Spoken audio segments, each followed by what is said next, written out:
Hello everyone. Today I just wanted to real quick talk about one of the main regions of the world that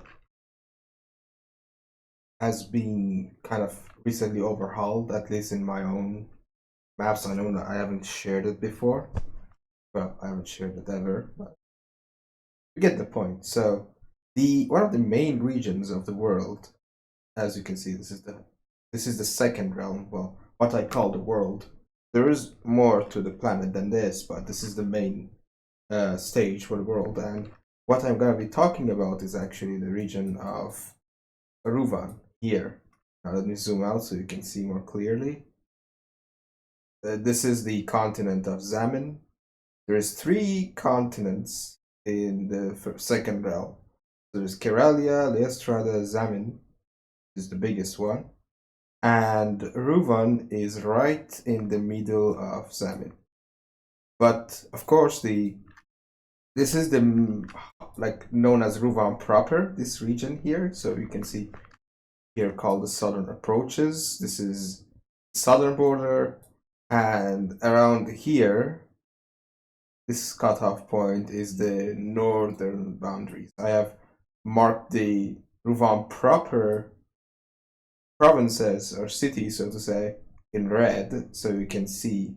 Well, of course, it's not readable, but you can see where roughly the border for Rouvan proper is. But that's not all there is to Rouvan. Rouvan is much bigger, if we want to call it a nation. And of course, most nations in my world are divided by their ethnicities and the unique races that inhabit them, usually. But in the case of Rouvan, it's a bit more complicated. So the Rouvan is more of a cultural construct rather than an ethnic or a construct based on race, so to say. So the real Rouvanian boundaries, you can follow this river to here. So all of this pink area, as well as this mountainous forested area, and then going south from there to this desert here and Media as well. All of this is Rouvan. So if I zoom out now, it's actually, you can see it's quite sizable. Not the Bay of Glasses. Don't confuse this into that. So there you have Savdaran, Valley of 1,000 Drums, Rouvan proper, Ariandor, Media, and Dasmin. These are the main Rouvanian regions. And there's a lot of diversity to it. Of course, the main story is for a guy that is originally from Ariandor, and he eventually becomes the emperor of Rouvan. His name is Aaron, and Aaron, he does some shady stuff. He isn't a good guy, not at all actually, but he does some shady stuff. Eventually becomes the emperor of Rouvan, and he has to fight with the Witch King Istormado, who is in control of the Holy Land, and Talion here. And of course, his dominion is much bigger whenever he gets going, and there would be a colossal clash of two empires whenever that happens. But for now, this map is actually made after all of those events. So this is the world in 1905, right? So it's after that war has happened, because I imagine that would end in the early 1800s, so like 1820 maximum or something like that. So we're a comfortable way ahead of that. So Rouvan's talking about Rouvan proper here. It's a very diverse place, and there's many different climates and biomes and peoples that live here. Of course, not all of them are human, but to name a few, so the southern approach is famous for its twin lake island cities, Gulganj and Uzganj, and these two have a bit of a rivalry going on. And their lake actually is located on this sort of an elevated area, and it drains into the sea, in making a very big waterfall here. Very, very big waterfall. It's quite the view. But moving on from the southern approaches, you can actually get to this area here, the Sahel crest, and it's on this like rough desert belt, the kind of the latitude which is quite arid. If we follow this here, even into Keralia, you can see, save for natural boundaries that can foster more rainfall and other climates, you can see that this is roughly like here the desert belt, as I like to call it, and it's located just north of that, but it's still quite arid, and it's not very populous. However, the city here is quite important for trade, especially as it acts as a hub for a few different cities in the area, and shipments north and south go through it.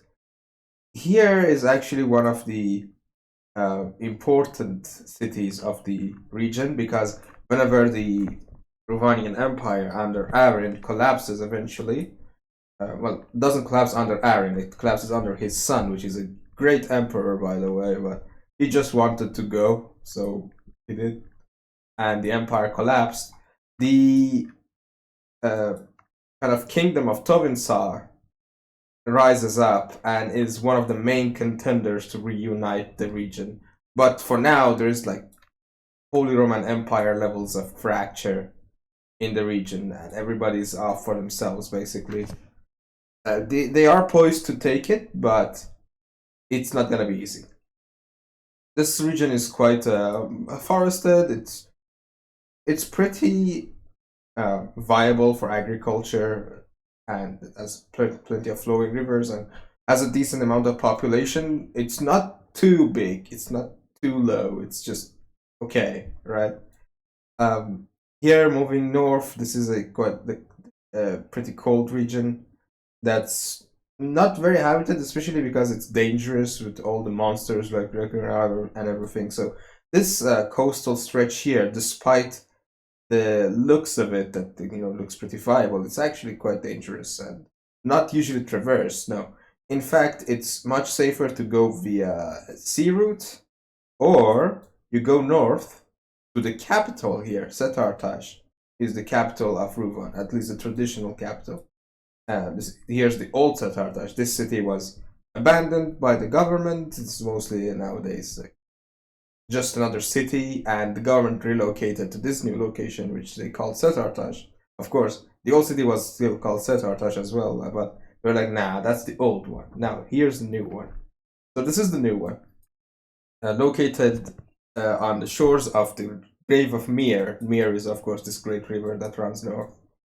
And this is where it ends. This is the Grave of Mir, a small lake, and you can see there is also the Mirtaban Lake, the Might of Mir, which is a big lake near Old Setartash. But you go here, and you can go across here to the left, and then there is this nice little road that leads into the Rouvanian Plateau.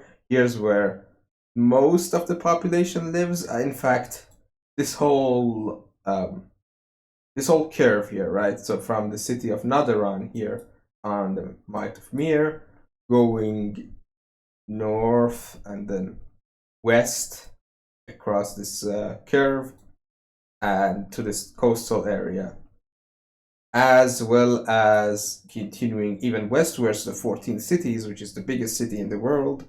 Well, it's made of traditionally 14 different towns that grew simultaneously, and they kind of touch tips with each other.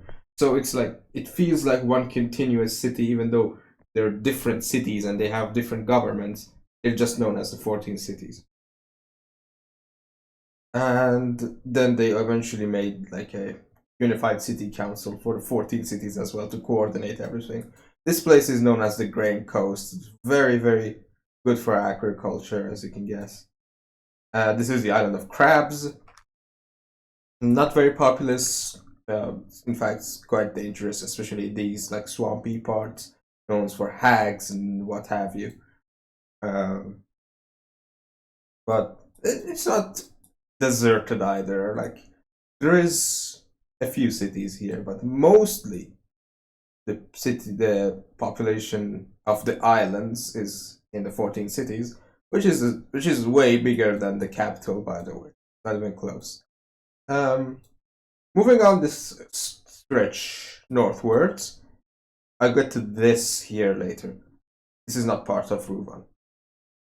Moving up the stretch, you can see the dual moon's crest, and this reddish hue in the mountains indicates solid mana that you can mine.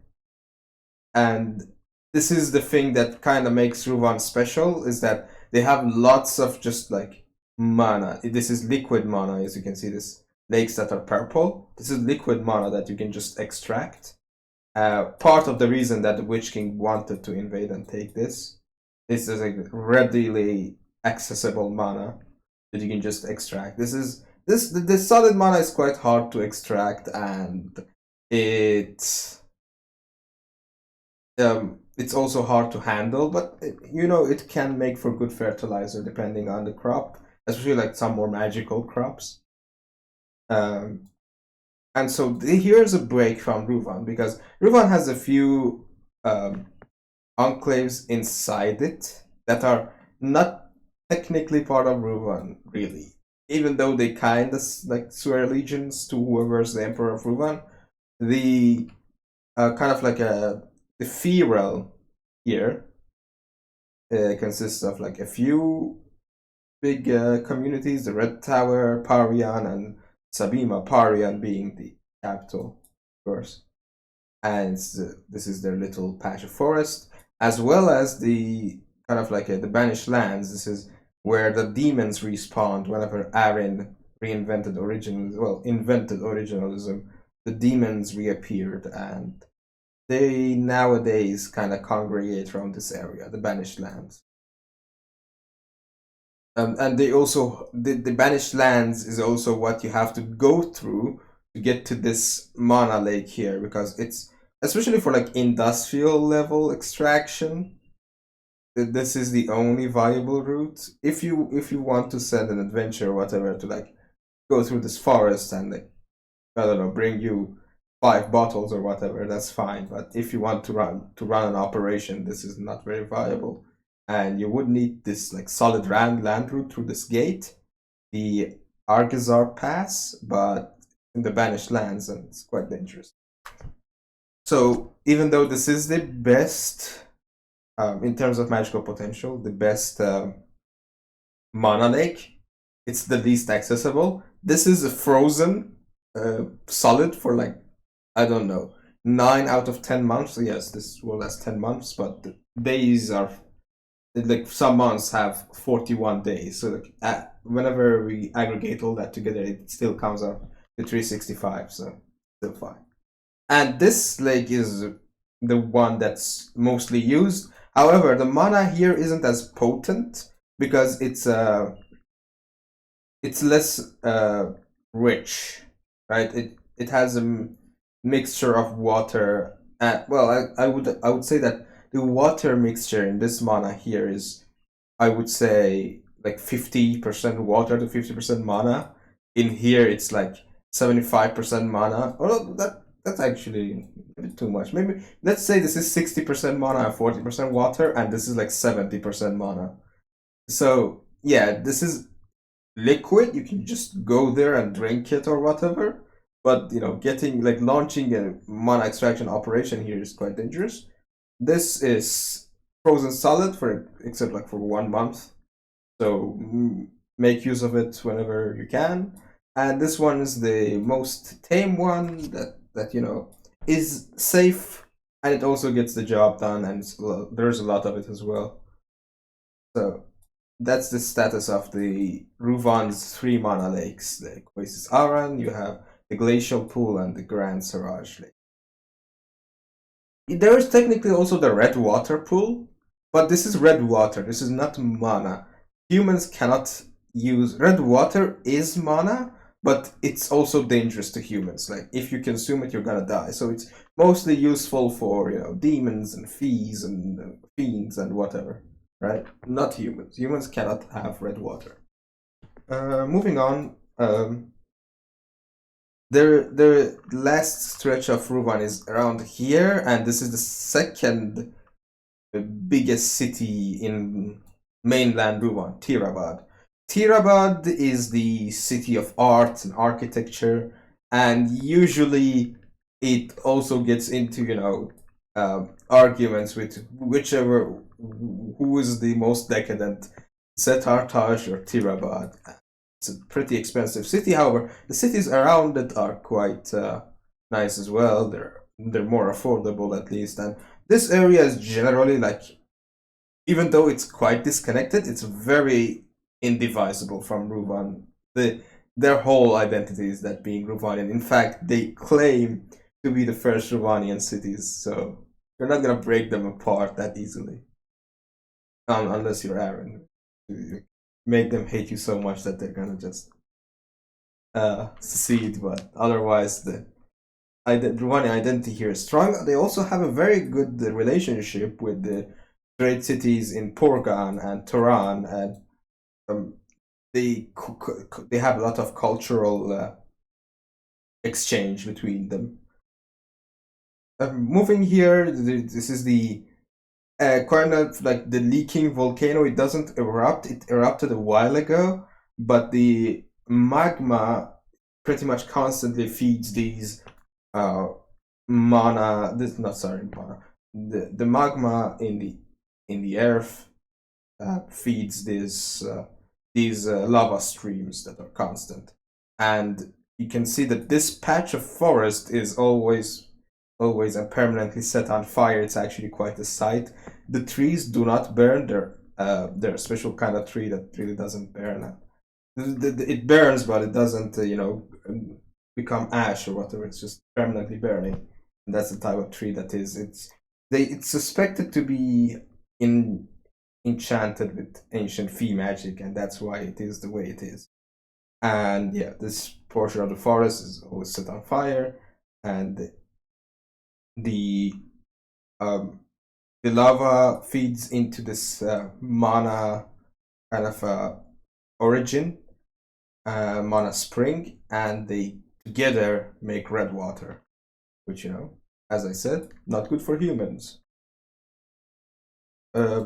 Okay, which part did I miss? So, kind of tracking back, and going further in here, there is also this city which is half fiendish.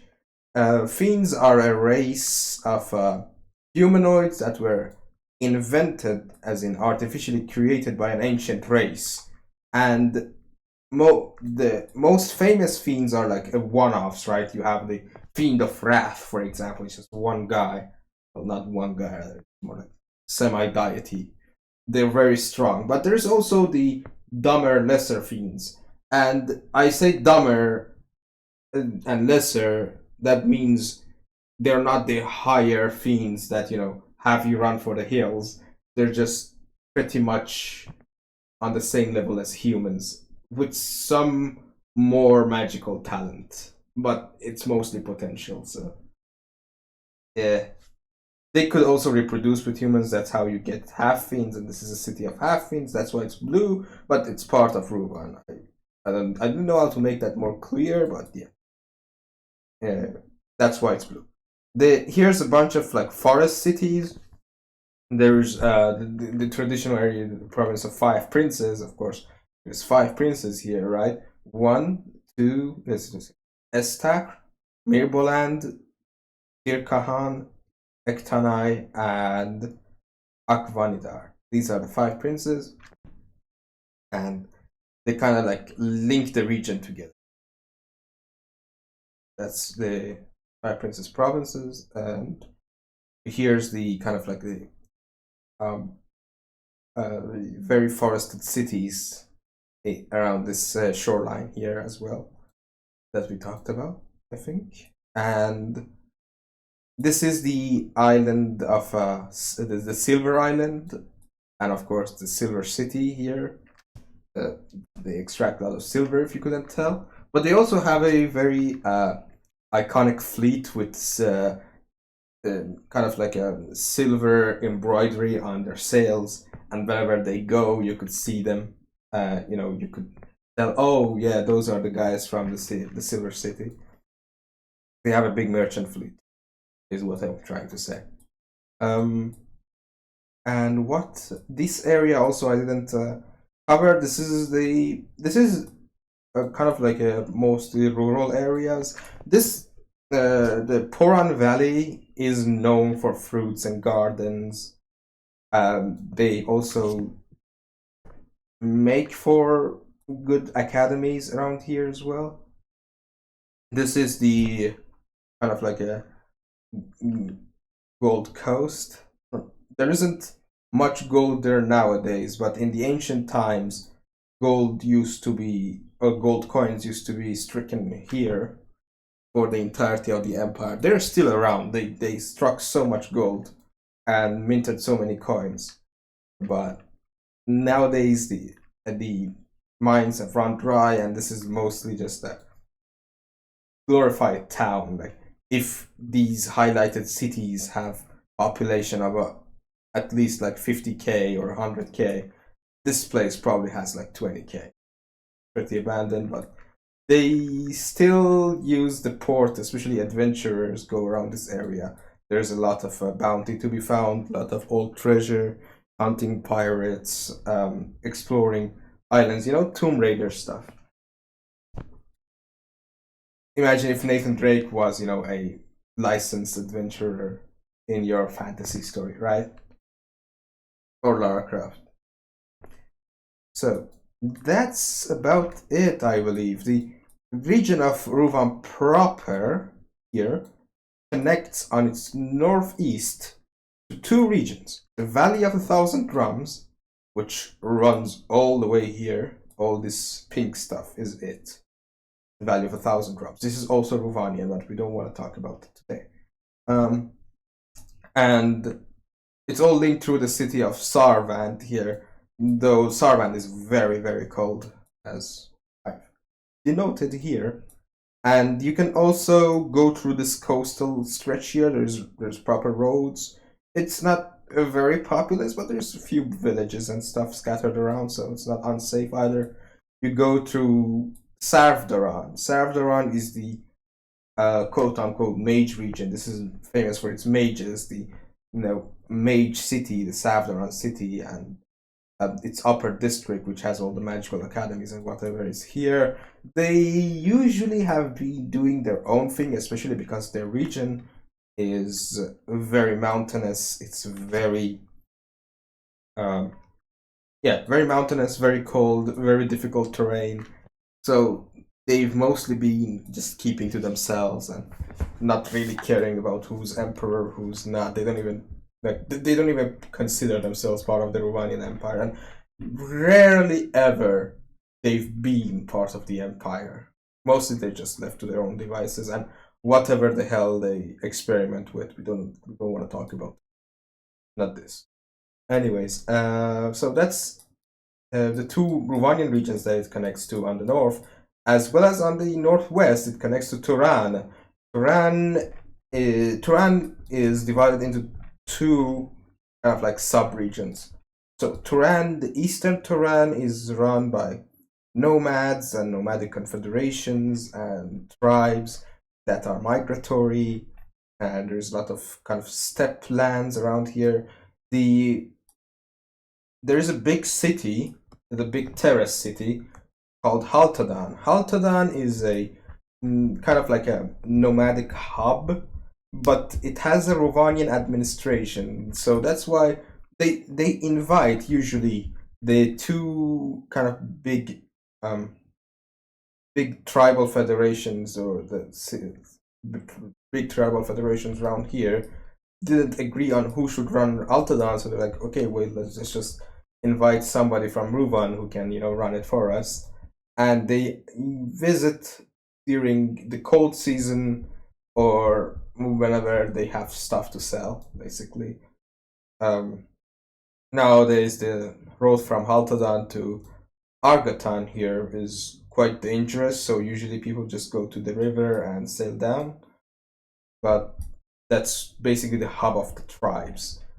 The other region of Turan, I don't want to get into it. I don't want to get into it too much. This is the coastal stretch here, the trade cities and the Grove of Porgan, and so that's the northwest of Rouvan and Rouvan proper.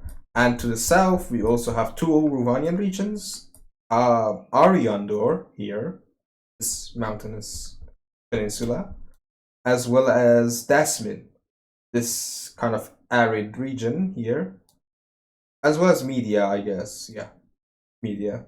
So Dasmin is not all desert, but it has a lot of desert. You can see there's like agricultural areas as well. Coast cities mostly hug the coast or are on the river. Abmedan here is the capital, and Media is also a different lake federation. So you have a lake, and the cities or the communities around this lake form a federation, and there's three federations. Then this kind of like a coastal desert area is more individualistic. Cities run themselves, and there's this big kind of a I don't know what to call it. The rain here, rain that has water flowing into it from all sides, from fed by these rivers that are the only output from these lakes. And it's quite the sight to see. Nobody knows actually what lies at the bottom of this drain. Nobody's been there yet, so that remains to be seen. And that's about Rouvan and its surrounding regions. Did I miss anything? I don't think I did.